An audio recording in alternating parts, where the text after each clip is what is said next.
Well, howdy there, Internet people. It's Belle again.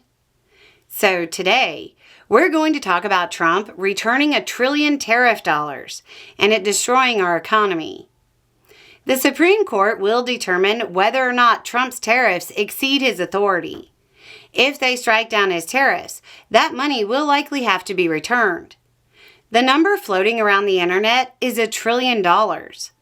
But where did that number come from? Trump said, quote, "Without tariffs and all of the trillions of dollars we have already taken in, our country would be completely destroyed." Fact check. We have not taken in $1 trillion already, much less trillions of dollars.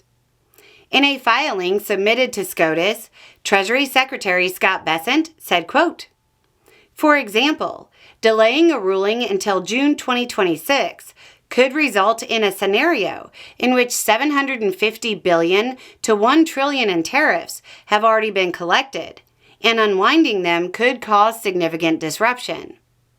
So, the number isn't really $1 trillion, not for another 9 months. And even then, it could be 25% lower.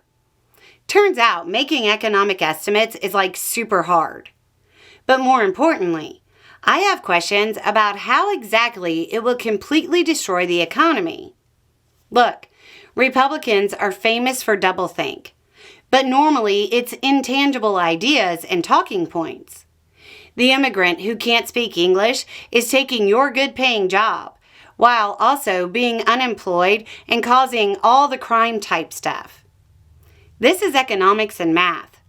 The hypothetical trillion tariff tax dollars would go back to the big businesses, small businesses, and importers who paid it.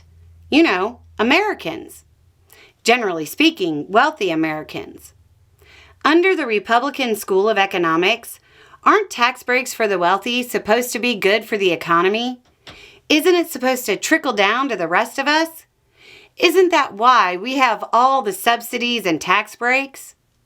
I know, you're saying, but it'll increase the debt. Look, as it stands, the debt was around $35 trillion at the end of 2024 and is expected to increase under Trump to about $43 trillion. $8 trillion. What's another trillion? 12.5%. Half of the percentage window of the administration's estimate. It's only 29% of the projected deficit increase from Trump's One Big Beautiful Bill. And it's only 2.3% of the projected total national debt by the end of Trump's term. The short version here is that pumping $1 trillion back into the American economy through the hands of the wealthy, instead of keeping it as taxes, is what the Republican Party has always told us would stimulate the economy. If tax breaks to give tax money back to the wealthy would destroy the economy, why has it been Republican policy as recently as the One Big Beautiful Bill? Either Trump was wrong about the One Big Beautiful Bill, or he's wrong about this. Choose one. Anyway, it's just a thought. Y'all have a good day.